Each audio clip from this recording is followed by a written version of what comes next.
Amoebiasis, and today we'll be covering amoebiasis and giardiasis. Next class we'll do amoebiasis.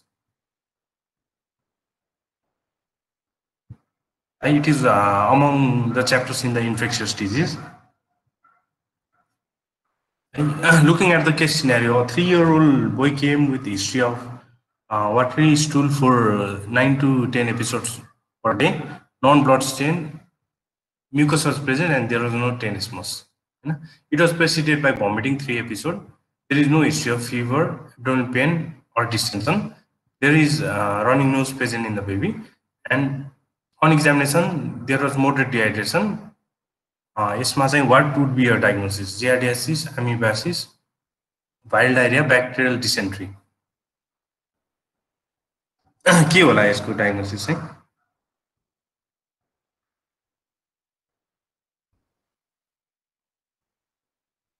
है त?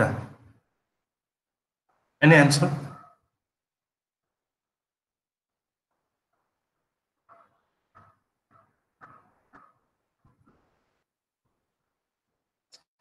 उसका answer is viral diarrhea, because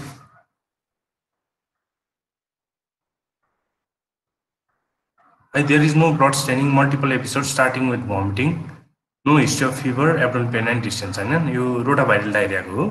Running nose can be sometimes present, and dehydration is usually marked. Dysentery, dehydration may not be marked, but in viral diarrheas, dehydration is marked. Also, the 5-year-old baby came with abdominal pain and loose to 5 to 6 episodes. Small amount, greenish color, foul smelling, and mucus was present, and it was associated with abdominal distension. No fever, vomiting, yellowish discoloration. On examination, there was no dehydration. I guess now that there is marked abdominal pain, loose stool with small scanty amount, 5 to 6 episodes, greenish color. Amount may be variable. Moderate dehi, large volume pani huna sakcha, but there is greenish color, foul smelling, and plenty of mucus is present. It was also associated with abdominal distension. It is यो भने मतलब यो चाहिँ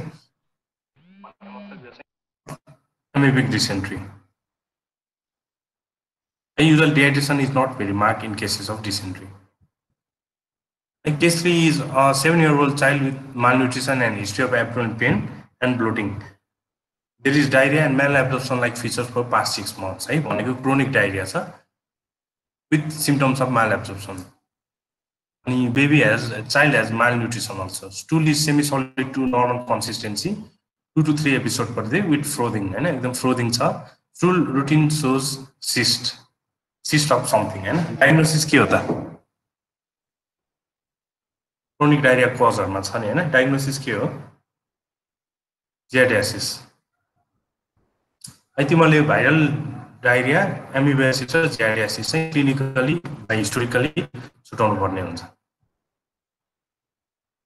Supported by investigations. Amoebiasis and amoeba histolytica infects up to 10% of the world's population. And symptomatic asymptomatically infects 10% of the world's population. It is endemic in tropical areas with low socioeconomic and sanitary standards. Two most common forms of disease are amoebic colitis and amoebic liver abscess. Amoebic colitis with parasitic invasion of the intestinal mucosa, and amoebic liver abscess with dissemination of the parasite to the liver. And local intestine limited colitis huncha. If it spreads beyond intestine, it is called amoebic liver abscess. Invasive amoebiasis pani huncha, out of the intestine gayo pani. There are 2 morphologically identical but genetically distinct species of Entamoeba histolytica. One is Entamoeba dispar, which causes no symptomatic disease in humans. Another is Entamoeba histolytica, which is the most common pathogenic species of Entamoeba histolytica, causing this spectrum of disease from simple dysentery to invasive amoebial disease.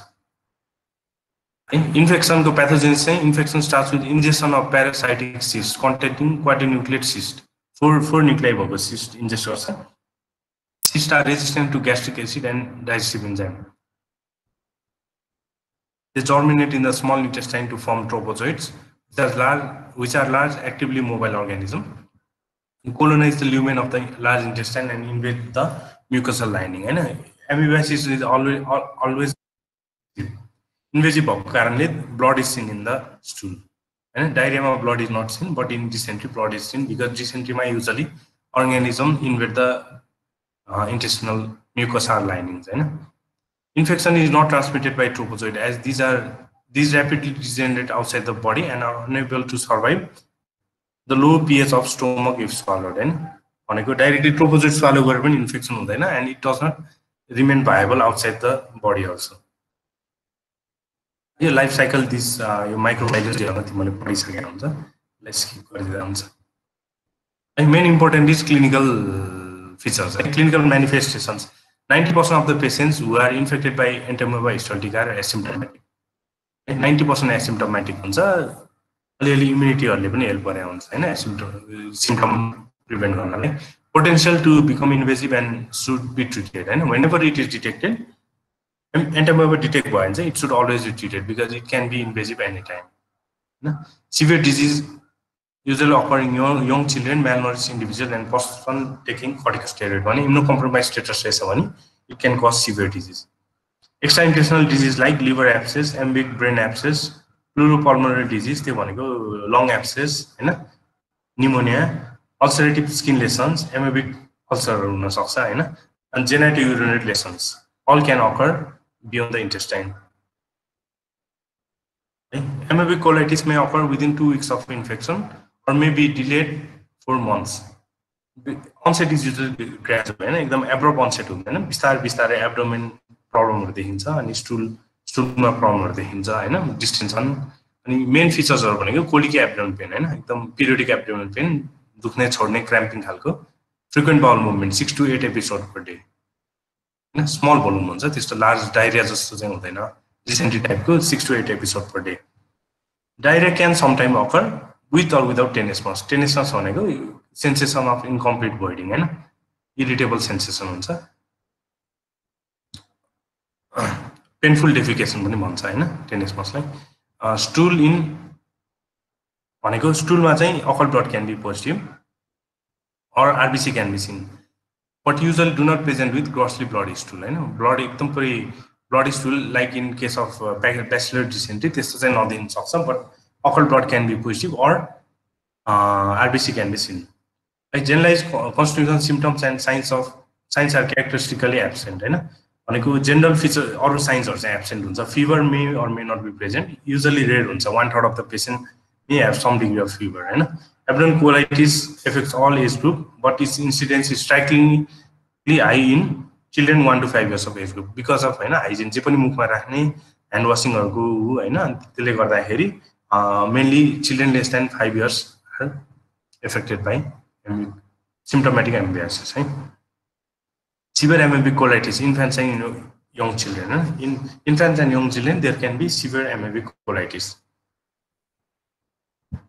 Another is liver abscess. Liver abscess is more important surgically than in pediatrics.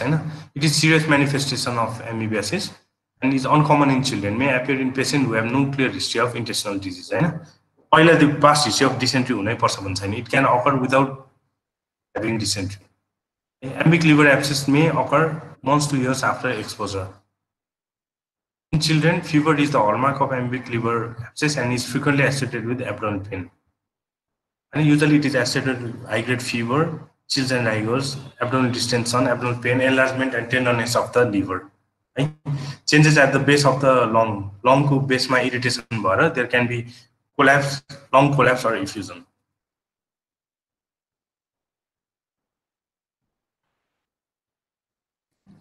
Laboratory findings are usually unremarkable in cases of uncomplicated amoebic colitis. In liver abscess, there can be leukocytosis, moderate anemia, high ESR, and elevation of hepatic enzymes.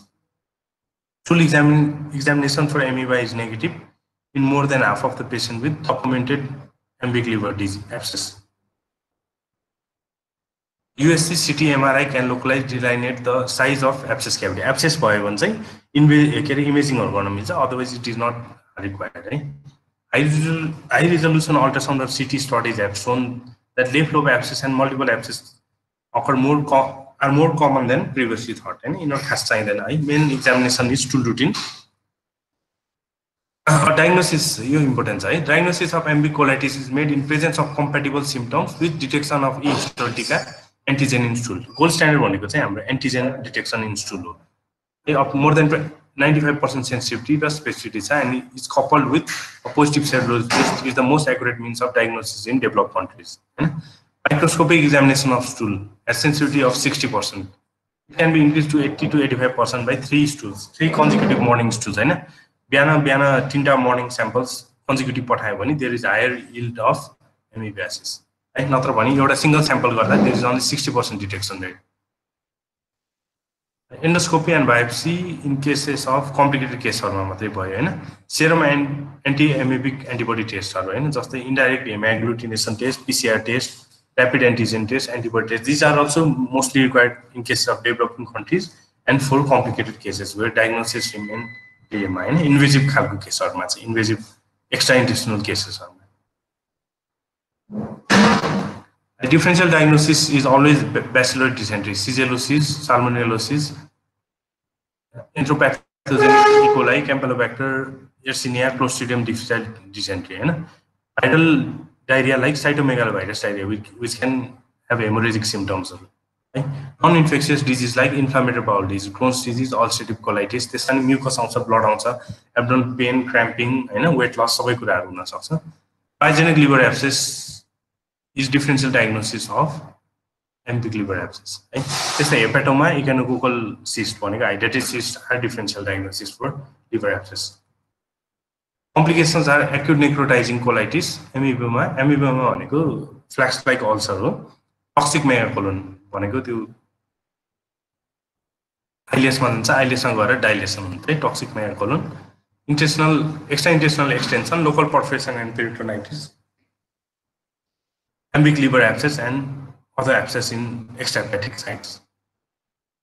Treatment is simple, metronidazole or tinidazole, then luminal, then a luminal amoebicide. भनेको metron र tinidazole मात्र दिएर भएन, metron मात्र दिएर भएन, you also have to keep diloxanate fluid, which is luminal amoebicide. A complete cure गर्नलाई चाहिँ diloxanate fluid should also be used.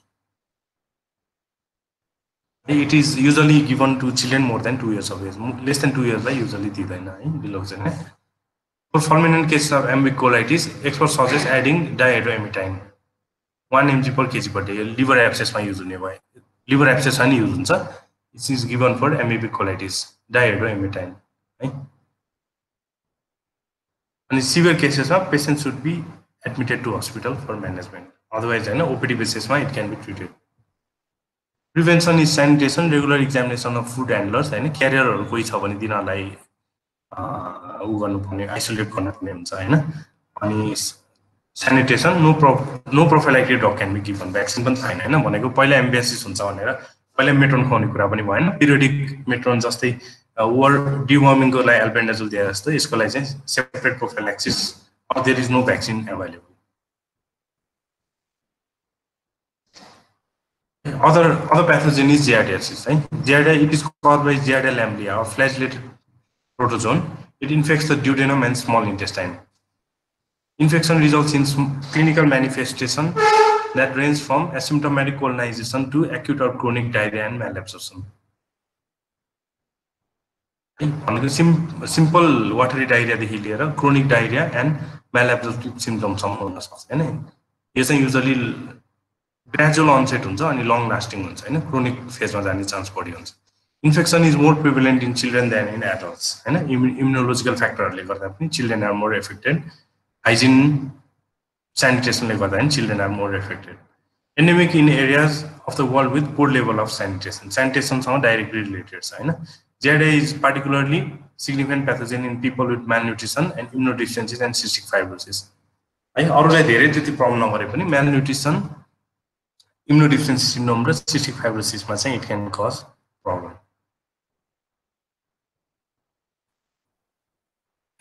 The life cycle of Giardia lamblia, also known as intestinalis or duodenalis, is composed of 2 stages: trophozoite stage and cyst stage. Ingestion of as few as 10 to 100 cysts, and each cyst produces 2 trophozoite in the duodenum. Excision occur and trophozoite colonize the lumen of the duodenum and proximal jejunum. Duodenum र jejunum मा बस्छ है usually. Embryo चाहिँ usually lower lower साइडमा कोलोनहरुतिर बढी prevalent हुन्छ large intestine colon है where they attach to cross border of the intestine epithelial cells and multiply by binary fission. A life cycle त्यति इम्पोर्टेन्ट छैन तर यु शुड बी नोइङ है अलिकति माइक्रोबायोलोजीमा सबै कभर भइसकेको हुन्छ यिनीहरू कहिले काहीँ सोध्छ भने है मलाई जिआरए कि के को सोधे जस्तो लाग्छ एकचोटि लाइफ साइकल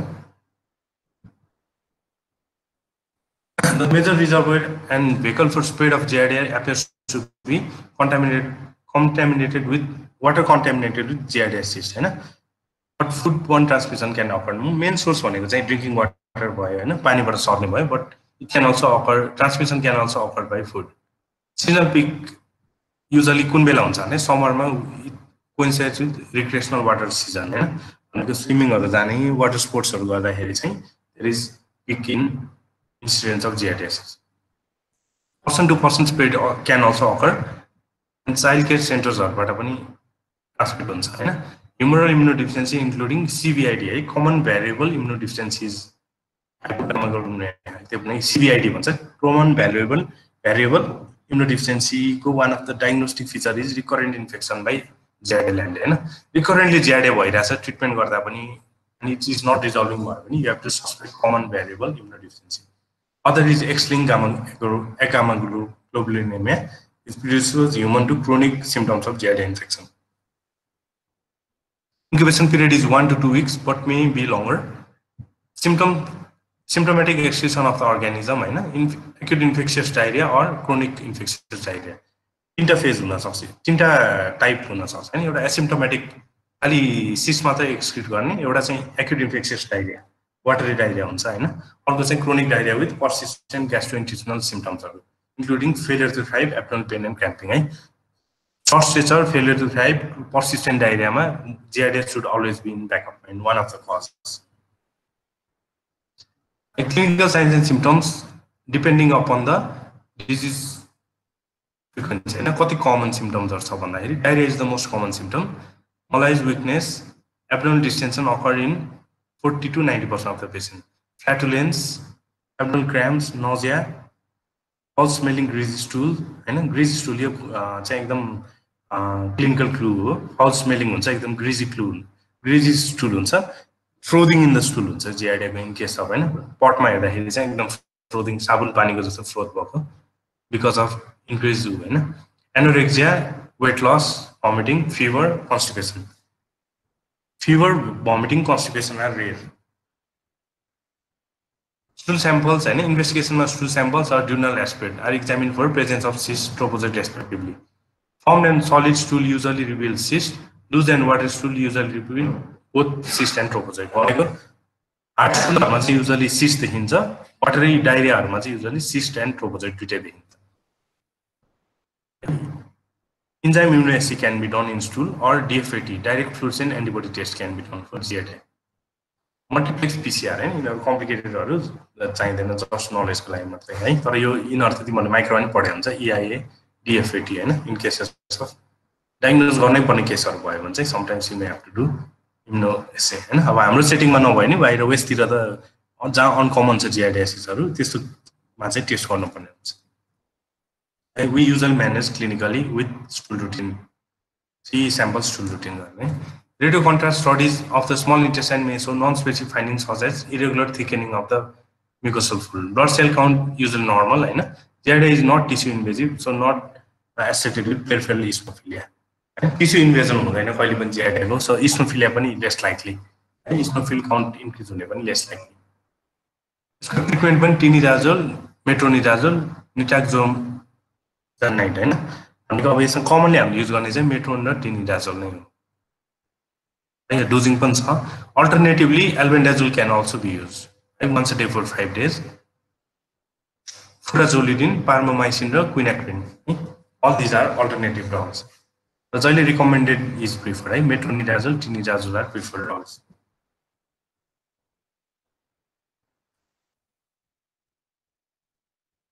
इम्युनिटियासिसको लागि अर्को क्लास छ जस्तो लाग्छ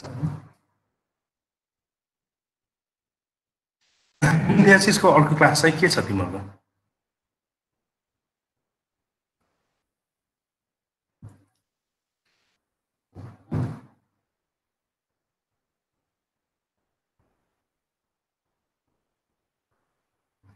वेडनेसडे छ है अब